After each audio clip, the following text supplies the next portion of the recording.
It's about ministering to God by caring for his children. That's the number one role of the priest.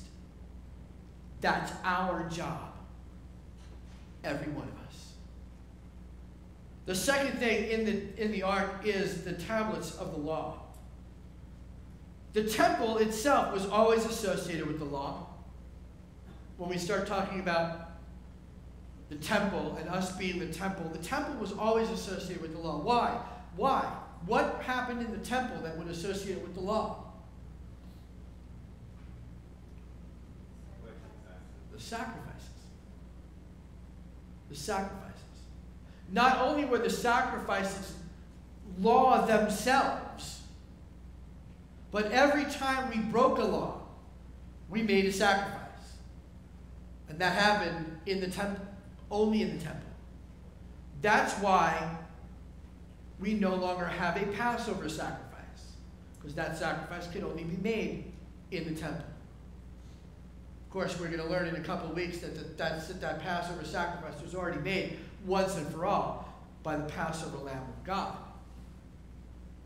But the temple was always associated with the law.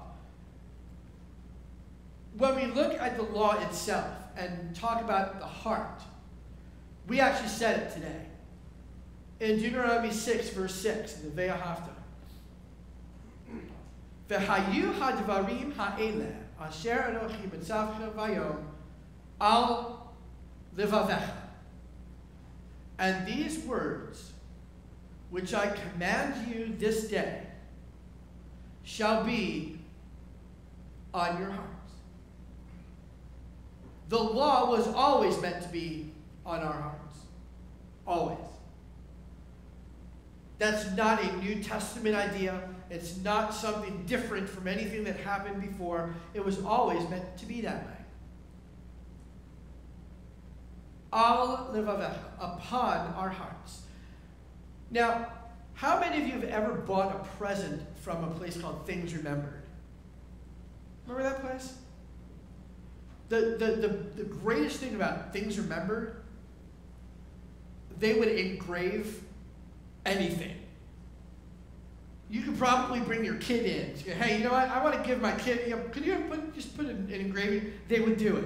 They could engrave anything. It was miraculous. When you engrave something, do you engrave something on something else or in something else? When it's all done, when everything's finished, is what you wrote on there or in there?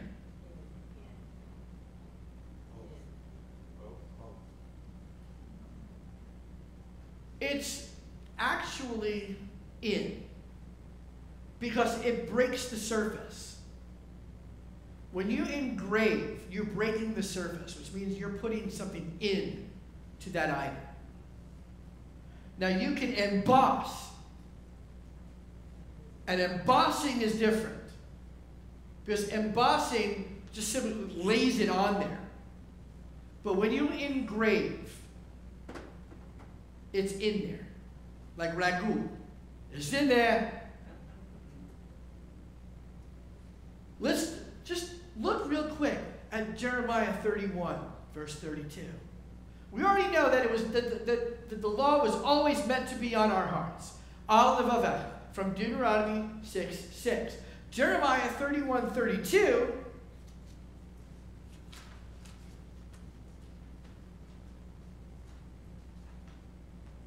says that the law would be written in our hearts.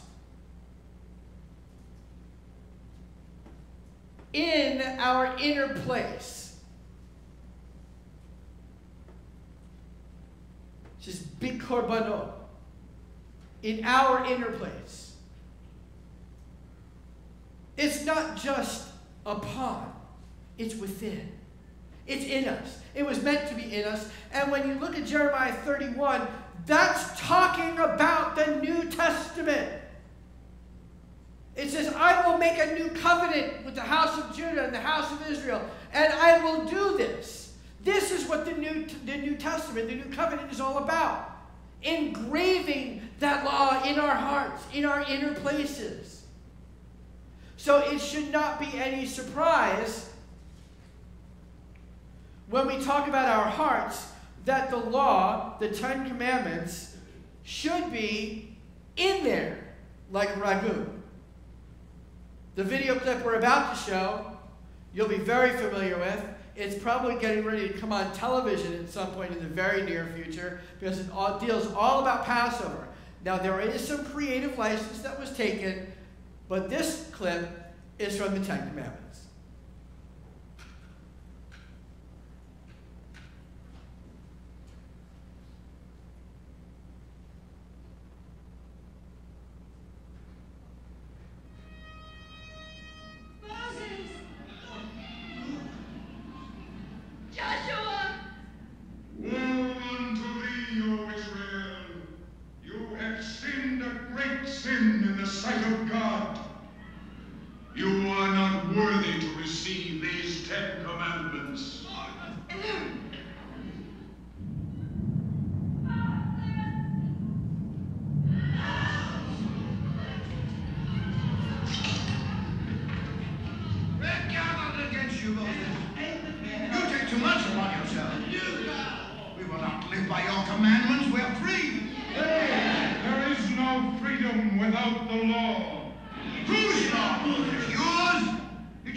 Now, just in case there's any desire in you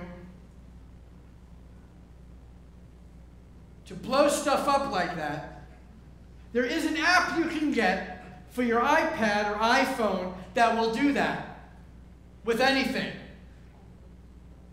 Blows up just like that. It's really cool, actually.